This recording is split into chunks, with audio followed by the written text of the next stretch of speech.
জাপানে আপনারা কেন আসবেন না? আজকে আমি কথা বলবো আপনারা কেন জাপানে আসবেন না।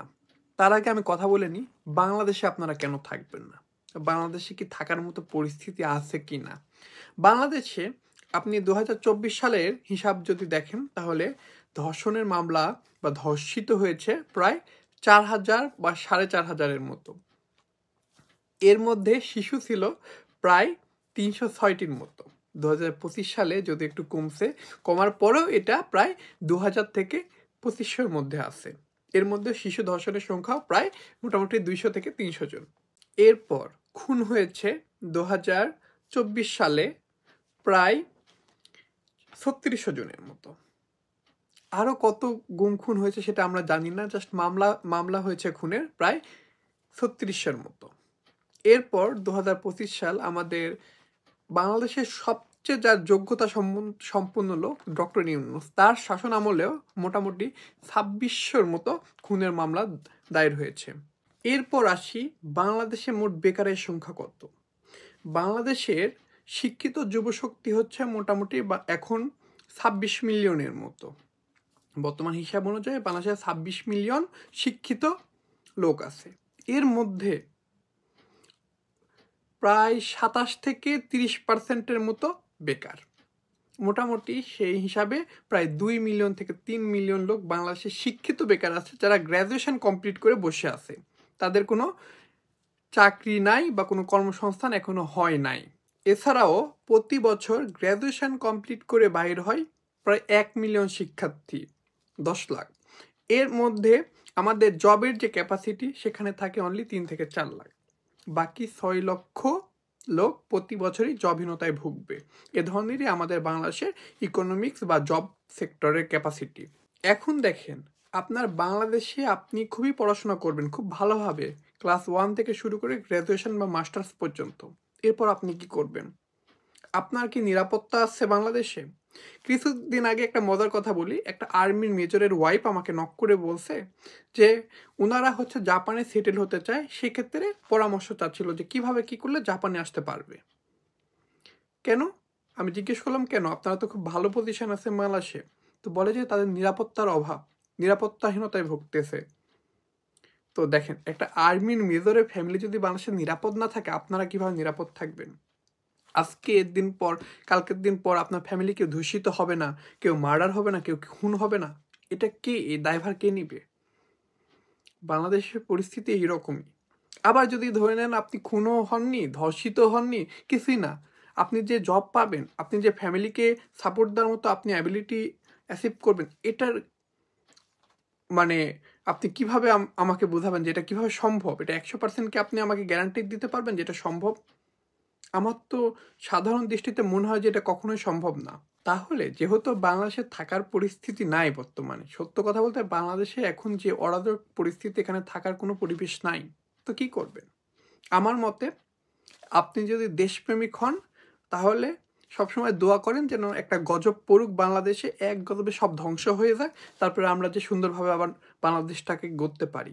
বর্তমানে যে শিক্ষিত যে জানোয়ারগুলো আছে না, বাংলাদেশের ক্ষমতায় বলেন বা যারা ক্ষমতায় যাওয়ার চেষ্টায় আছে বর্তমানে, তাদের মধ্যে বাংলাদেশকে উন্নয়ন করার বা উন্নত করার কোনো ধরনের টেন্ডেন্সি নাই।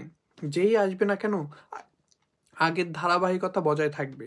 শেখ হাসিনা ছিল, আসলে আমি রাজনৈতিক কথাবার্তা বলতে চাই না, বাট যে ধারাবাহিকতা ছিল এই পর্যন্ত বাংলাদেশে ৭১ বলেন বা ১৯৪৭-এর পর থেকে, ওই ধারাবাহিকতায় বজায় থাকবে। কেউ উন্নয়ন করতে পারেনি, সামনেও পারবে না। সেক্ষেত্রে তাহলে আপনারা কি করবেন? অবশ্যই যদি আপনি আপনার লাইফ নিয়ে সিরিয়াস থাকেন, আপনার ক্যারিয়ার নিয়ে সিরিয়াস থাকেন, অবশ্যই আপনাকে বিদেশে পাড়ি জমাতে হবে, যেখানে আপনি ভালো একটা পরিবেশ পরিস্থিতির মধ্যে আপনি নিজেকে সফলতার শিখরে নিয়ে যেতে পারবেন। সেটা কোথায়? এখন কথা বলবো সেটা জাপানে হলে আপনি কতটুকু ফ্যাসিলিটিস পাবেন। অন্যান্য কান্ট্রিতে যেহেতু আমার যাওয়ার অভিজ্ঞতা নয়, সেটা নিয়ে আমি কথা বলবো না। জাপানে আপনি আসলে কি কি ফ্যাসিলিটিস পাবেন সে সম্পর্কে এখন কথা বলবো। জাপানে যদি আপনি যে কোনো ভিসায় জাপানে আসেন, স্টুডেন্ট ভিসা হোক বা জব ভিসায় হোক বা যে কোনো ভিসায় আসলে, জাপানে আপনার নিজের খাওয়া পড়া থেকে শুরু করে আপনি বেকার থাকবেন না। জাপানের নিরাপত্তা পৃথিবীর সবচেয়ে উন্নতম এবং সেফ। জাপান একদম সেফ কান্ট্রি। পরিবেশ পরিস্থিতি বলেন, একদম পরিবেশটা নেট অ্যান্ড ক্লিন। এর পরবর্তী বিষয়, কোনো ধরনের ঘুষ বা কোনো ধরনের খারাপ আশ্রয় না নিয়ে আপনি সুন্দর একটা জব পাবেন। জাপানে যেহেতু প্রতি জনের মাথাপিছু জব হচ্ছে 1.5টা, মানে একটা পার্মানেন্ট জব করার পরে আপনি আরেকটার হাফ, এ ধরনের জব ক্যাপাসিটি জাপানে আছে। যেহেতু জাপানি জনসংখ্যা দিন দিন অনেক কমে যাচ্ছে, সেক্ষেত্রে ফরেনাররাও জাপানে এসে যদি বসবাস করতে চায় কোনো ধরনের অসুবিধা হবে না, কারণ জাপানের জব সেক্টর অ্যাভেলেবেল।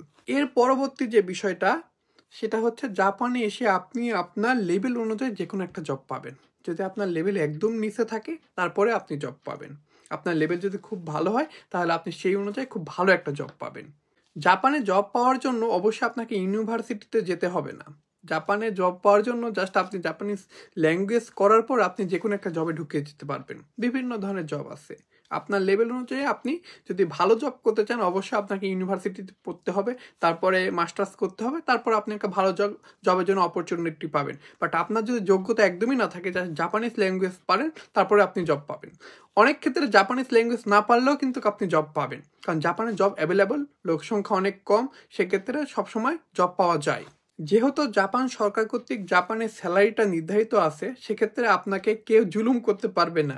আপনার 1 মাসের বেতন পরের মাসে দিবে এভাবে আটকায়ও রাখতে পারবে না। প্রতি মাসের বেতন প্রতি মাসে দিবে, এবং সেটা একটা স্ট্যান্ডার্ড স্যালারি।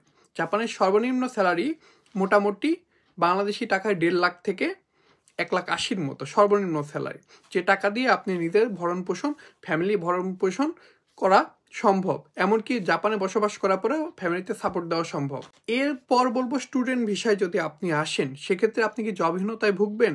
আপনি কি পড়াশোনা শেষ করে আপনাকে বাংলাদেশে চলে যেতে হবে? এ ধরনের কোনো সম্ভাবনা নাই।